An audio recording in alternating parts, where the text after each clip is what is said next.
आपका उत्साह एक नई ऊर्जा का कारण बनता है।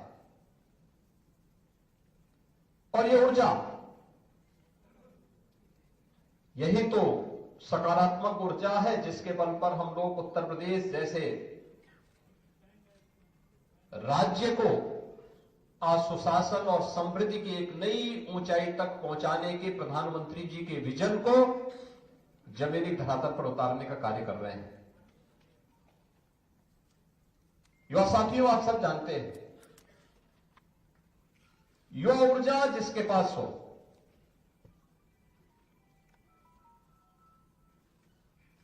उसके लिए कुछ भी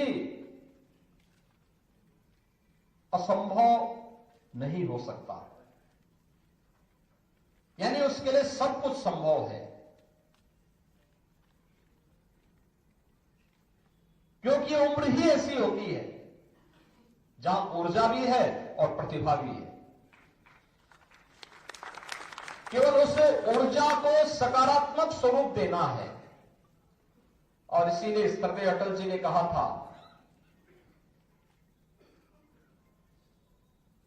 कि मूल्य विहीन और सिद्धांत विहीन राजनीति मौत का फंदा है। हम सब एक राष्ट्रवादी मिशन के पथिक हैं। हम लोगों ने सार्वजनिक जीवन में राजनीति को सत्ता प्राप्त के साधन के रूप में नहीं, बल्कि उन मूल्यों और आदर्शों के लिए जिसके लिए हमारे ऋषि मुनियों ने अपना सब कुछ समर्पित किया था। उन महापुरुषों ने, स्वतंत्रता संग्राम सेनानियों ने, क्रांतिकारियों ने, जिन्होंने अपना बलिदान दिया था, उन मूल्यों और आदर्शों की स्थापना के लिए हम जिस राष्ट्रवादी मिशन के पथिक हैं, उससे विचलित हुए बगैर सत्ता हमारे लिए साध्य नहीं हो सकते। एक साधन हो सकता है राष्ट्र कल्याण का, लोक कल्याण का। और इसीलिए हम सब उस अभियान का हिस्सा बनकर के निरंतर अपनी ओर से परिश्रम की पराकाष्ठा पर पहुंच करके प्रयास करते हैं, कार्य करते हैं। कार्य करने के बाद कभी ये नहीं कहते कि हमने कर दिया, मैं तो उसमें एक निमित्त मात्र हूं, हम सब निमित्त मात्र हैं, करने वाला तो नियंता है। ये कार्यकर्ताओं की ताकत है, सहयोगियों का सहयोग है, नेतृत्व का मार्गदर्शन है, तब हम लोग सफल हो पाते हैं। याद करिए, जब 2017 में हम लोग आए थे, जनसंख्या उत्तर प्रदेश की नंबर 1 पर थी, लेकिन अर्थव्यवस्था में हम देश के अंदर 7वें स्थान पर थे। और आज मैं कह सकता हूं, इन 7 वर्षों में हम उत्तर प्रदेश को नंबर 2 पर लेके आए हैं। और अगले 4 वर्ष के अंदर, 3-4 वर्ष के अंदर उत्तर प्रदेश देश की नंबर 1 की अर्थव्यवस्था होगी। बहनों और भाइयों, इस सामूहिक प्रयास का परिणाम है। आदरणीय प्रधानमंत्री जी का मार्गदर्शन और नेतृत्व इस देश को प्राप्त हो रहा है, और उसके परिणाम हम सबके सामने हैं। जमीनी धरातल पर उन योजनाओं को लागू करने के लिए किया गया प्रयास, और उसी में मेरा यह मानना है, अगर आप परिश्रम कर रहे हैं, अगर आप निष्ठा से कार्य कर रहे हैं, अगर आपने कार्य करने का परिश्रम और पुरुषार्थ आपके पास है, दुनिया की कोई ताकत आपका मार्ग नहीं रोक सकती, कोई आपके लिए बैरियर नहीं बन सकता, नहीं बन सकता। और इसीलिए युवा मोर्चा के कार्यक्रम में मैं जब आता हूं तो मुझे अच्छा लगता है कि कम से कम वहां पे लोग ऊंघ नहीं रहे होंगे, वहां लोगों में एक जज्बा होगा कुछ करने का और आगे बढ़ने का। उनके मन में एक तमन्ना और एक तड़प होगी, और ये होनी भी चाहिए। लेकिन याद रखना, जीवन में अपने मूल्य और सिद्धांतों से कभी विचलित मत होना। जब हम कार्य करें सार्वजनिक जीवन में, याद करना हमारे लिए, भारतीय जनता पार्टी के प्रत्येक कार्यकर्ता के लिए, युवा मोर्चा के प्रत्येक युवा के लिए एक संकल्प होना चाहिए कि दल से बड़ा देश,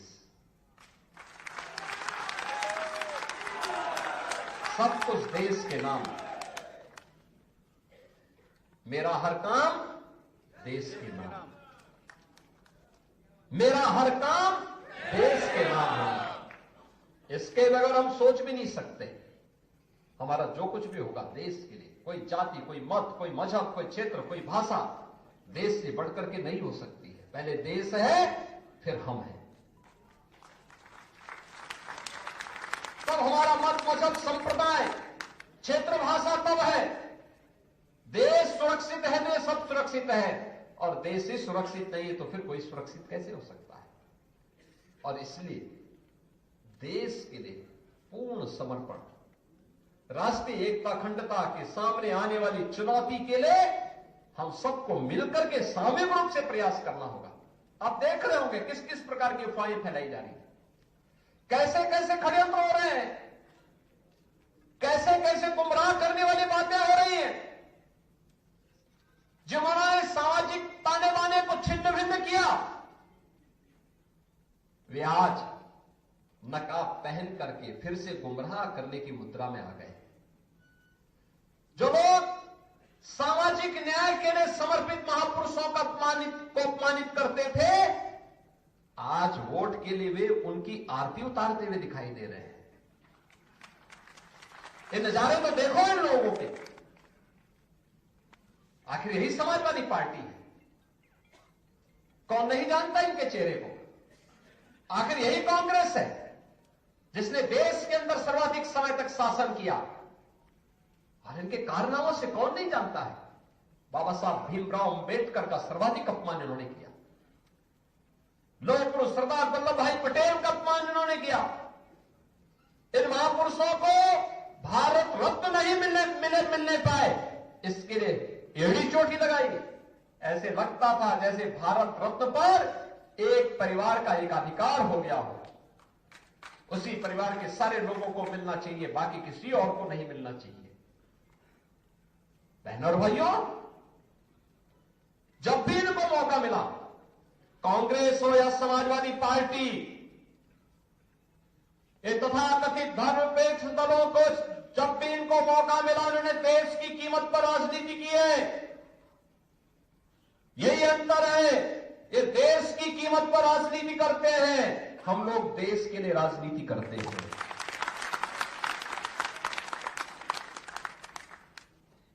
उनके लिए अपनी राजनीति सर्वोपरि है, हमारे लिए देश सर्वोपरि है। उन्होंने सामाजिक ताने बाने को छिन्न भिन्न किया, हमने सामाजिक एकता के लिए पूर्ण समर्पण भाव के साथ कार्य किया। हमने जाति के नाम पर, क्षेत्र और भाषा के नाम पर किसी को नहीं विभाजित किया। प्रधानमंत्री मोदी जी ने पिछले 10 वर्ष के अंदर देश को जो कुछ भी दिया, उन्होंने ये नहीं कहा कि मैं इस जाति को दूंगा, इस क्षेत्र को दूंगा, इस योजना का लाभ केवल इस वर्ग को मिलेगा। उन्होंने तो एक ही मंत्र दिया देश को, और मंत्र था सबका साथ, सबका विकास। सबका साथ और सबका विकास का यह मंत्र भारत के वैदिक मंत्र का ही एक वर्तमान रूप है, जिसमें भारतीय ऋषि कहता है सर्वे भवन्तु सुखिना सर्वे सन्तु निरामया। बहनों और भाइयों, यही तो भाव है जिसे लेकर के आज युवा मोर्चा को फिर से आगे आना है।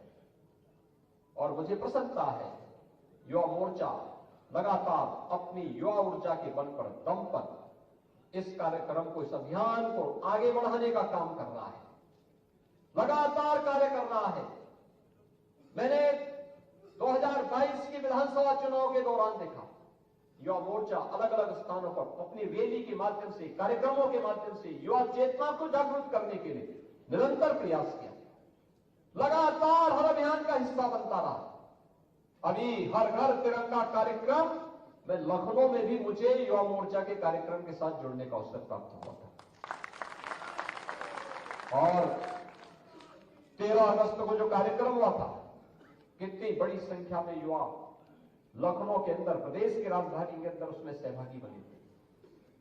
लेकिन याद रखना, युवा मोर्चा के कार्यकर्ताओं को याद रखना होगा, हम ऊर्जा और प्रतिभा से भरपूर हैं, लेकिन हमें अनुशासन हमेशा बनाए रखना होगा। यही अंतर होना चाहिए आपके अनुशासन में और समाजवादी पार्टी के दुशासन में। यही अंतर देखना चाहिए, क्योंकि वहां अनुशासन नहीं है, इसलिए लोगों को वहां दुशासन दिखाई देता है। आपके अंदर जो संस्कार है, ये आपको एक अलग पहचान बना करके आपको एक अनुशासित संगठन के रूप में, भारतीय जनता पार्टी की यूथ विंग के रूप में युवा मोर्चा को लोग सम्मान की निगाहों से देखते हैं। और इस फर्क को हमें हमेशा जनता जनार्दन के सामने, देश के सामने प्रस्तुत करना होगा।